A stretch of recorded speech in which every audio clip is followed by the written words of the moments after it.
Okay, let's dig into this idea.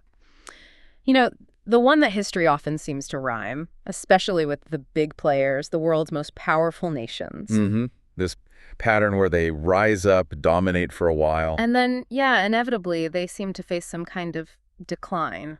What's really interesting, though, isn't just the pattern. It's the idea the article brings up that the fall isn't always about, like, external defeat. Right, sometimes it's more like an internal thing, something rotting from the inside out. Exactly. History's got examples where that seems to be the case. Internal decay, you could call it. And that's pretty much the blueprint for the source material we're looking at today. We're diving into an article called Every Empire Falls Is China Next. It takes this big historical view and basically asks, are the things happening in modern China, do they look like those classic signs of decline we saw in, say, Rome or the Ottoman Empire or the British Empire? Yeah, the article isn't afraid to make those comparisons, looking for those echoes. So our mission here is basically to walk you through what the article is arguing. We'll unpack its main points about China potentially fitting this historical pattern. The goal is to distill it for you, Right. right? So you get a clear, quick understanding of this pretty complex argument based just on what the source material presents. Exactly. So to get that argument, we first need to understand the historical framework the article lays out. Right. The core idea is empires fall, sure, but often the real reason is internal weakness, not just getting beaten by someone else. Less about the barbarians at the gate, more about problems within the city walls, maybe. Something like that. Yeah. And the article describes this kind of life cycle for empires, moving through stages. Okay, what are those? It starts with the pioneers, the builders, the expanders. That leads to conquests. Then you get this era of commerce, massive wealth building up. Which flows into affluence. Sounds good so far. Right, but then comes the stage, what the article calls decadence. That's marked by internal issues, inequality, maybe corruption. Right. And that usually comes right before the collapse. Okay, decadence. And it's through that specific lens, that stage, that the article looks at China now. Precisely. It examines China's external actions and its internal situation using that framework. So let's start with the external stuff. How does the article see China's global role through this historical lens? Oh. It jumps right into China's economic power, yeah. Oh, absolutely. Yeah. It points to that as a clear sign of maybe that affluent stage hitting overdrive. And the numbers are pretty staggering. The article mentions what? A $19.53 trillion economy? Yeah, and $3.24 trillion in reserves dominating global manufacturing. It's an incredible picture of economic might. But the article points out there's a shift happening too. It's not just economic power anymore. China's increasingly using what the article calls hard power. Right. Military flexing, economic pressure, using debt as leverage. It's using that wealth to influence things in ways that, well, the article suggests kind of echo old imperial strategies. And it makes a really direct comparison here. It talks about China's big foreign initiatives like the String of Pearls ports or the huge Belt and Road project, and likens them to how old empires set up satellite states or controlled territories indirectly. He gives examples like Angola, other developing nations, where massive loans create, serious leverage for China. That link between the money and the strategic sort of military or political influence, that's a key thread in the article's argument. Definitely. And speaking of military, the article also takes a close look at the People's Liberation Army, the PLA. Okay, what's the take there? Well, it makes this important distinction. China has the world's largest army. In terms of numbers, absolutely. Huge. But the article argues it's lacking in recent large-scale combat experience. It points out the last major conflict was way back in 1979 against Vietnam. It's a long time ago. And does it mention anything else about the PLA? Yeah, it raises the issue of internal problems. Specifically, it mentions reports of widespread corruption. And it suggests that the recent disappearances or purges of top generals, maybe that's not just musical chairs. Maybe it shows deep distrust from Xi Jinping himself about his military command. Interesting. So projecting strength outside, but maybe some vulnerabilities inside the military structure itself. That's one layer the article points to. Another is the pushback China's facing externally. You mean other countries reacting? Exactly.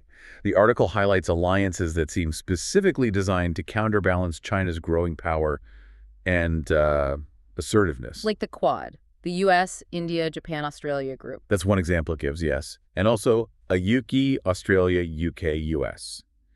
The article sees these as clear signs of containment efforts building up in response to China's actions. Okay, so that's the hard power side. What about soft power? China's invested heavily in that too, right? Trying to win influence culturally. Massively.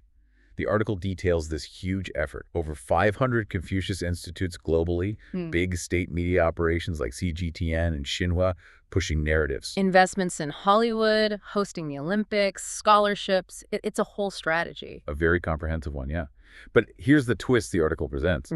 It argues that other actions are really undermining these soft power efforts. How so? Well, it points to things like allegations of political interference, mentioning election meddling reports in Canada, for instance. Okay. Major cyber attacks, like the Equifax hack, which was blamed on PLA hackers, and also environmental damage linked to Chinese companies abroad, like mining in Indonesia or pipelines in Africa.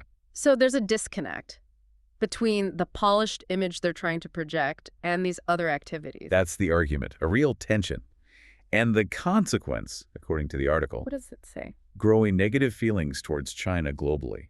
It notes this is even causing some Chinese companies, it mentions TikTok and Temu, to try and distance themselves a bit from China. Right, creating some separation. Yeah, and it mentions this business strategy called China Plus One, where companies are deliberately looking for alternatives, spreading their manufacturing or operations beyond just China. Okay, so that paints a picture of the external situation, the pressures, the perceptions the article describes. But like you said, the historical blueprint often points inwards. What internal issues does the article highlight as potential signs of that internal rot? A really big one it focuses on is the hukou system. That's the household registration system. Right, I've heard of that. It creates different classes of citizens, basically. Kind of. The article describes it as creating this incredibly stark urban-rural divide, almost legally enforced. How many people are affected? The numbers are huge. It says 464 million rural citizens are effectively locked out of city benefits. Wow. So if they move to a city for work. They're often denied access to the same schools, healthcare, even housing benefits that urban hukou holders get. And the impact of that. It's profound, according to the article. Migrant workers often have to leave their kids behind in the countryside, typically raised by grandparents. This leads to, worse educational outcomes, far fewer opportunities compared to city kids. And that limits people's ability to move up in society, I imagine. Absolutely. The article argues it heavily restricts social mobility.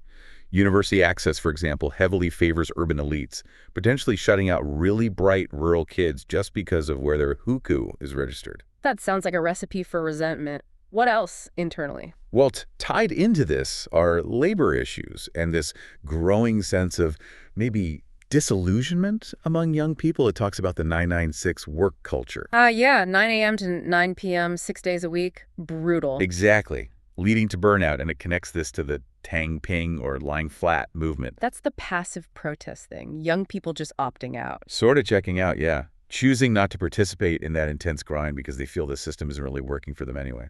And what about wealth inequality? Is that mentioned? Oh, definitely. The article brings up China's Gini coefficient, a measure of inequality, saying it's high, comparable to the U.S. Meaning a big gap between rich and poor. A huge gap. It cites this pretty shocking statistic. Something like 130,000 families control around 60% of the entire country's wealth. 60%, wow. Yeah. And other pressures are hitting workers, too. The article mentions automation taking jobs, the U.S.-China trade war hurting exports, and internal repression making things harder, all leading to factory closures, unemployment. So you've got inequality, burnout, job pressures. Does the article talk about how people are reacting? Any resistance? It does. It points to examples of internal pushback and how the government responds. Like what? Well, the big one it highlights is Hong Kong's pro-democracy protests back in 2019. Massive demonstrations. And the response was pretty severe, wasn't it? Extremely. The article notes the imposition of harsh national security laws, widespread arrests, imprisonment, effectively crushing the movement. And does it mention other areas? Yes, it talks about increased censorship and repression documented in places like Tibet, Inner Mongolia, and Xinjiang as well. And has the world noticed this internal stuff? The article says yes, pointing to international backlash. It specifically mentions the UK and Canada condemning the national security laws in Hong Kong and China's broader crackdowns on rights. Okay, so pulling all these threads together, the external stuff, the resistance it's facing, and then these significant internal issues and the way they're being handled, the article loops back to history. It loops right back to that historical blueprint, yeah. And draws direct lines between China now and Rome. Ancient Rome, specifically. Yeah. It argues the parallels are pretty striking. What kind of parallels? Things like A super wealthy elite class. A huge working population that feels exploited. Signs of the empire stretching its resources too thin, both economically and maybe militarily. Systemic corruption inside the government or military. And that simmering social unrest meeting a strong state clampdown. It really emphasizes that point about Rome itself, doesn't it? That the fall wasn't just about invaders. Exactly.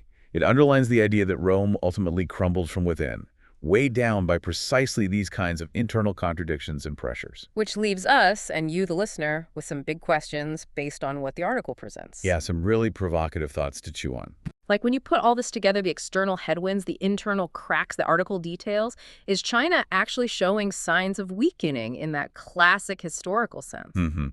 Or could it go another way? Could all these pressures maybe force some kind of evolution towards a different kind of state that, I don't know, addresses the inequality, allows more freedom, maybe even becomes more democratic somehow? That seems like a long shot, maybe, based on the current trajectory described. Well, the alternative the article implicitly raises is, will the Communist Party, feeling threatened by these pressures, just clamp down even harder? Double down on control out of fear of losing power.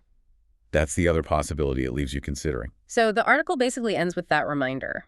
No empire lasts forever. Right. And China's future path, it suggests, really hangs in the balance. Can it adapt to these deep challenges, or is it heading down a path similar to other great powers that eventually faded?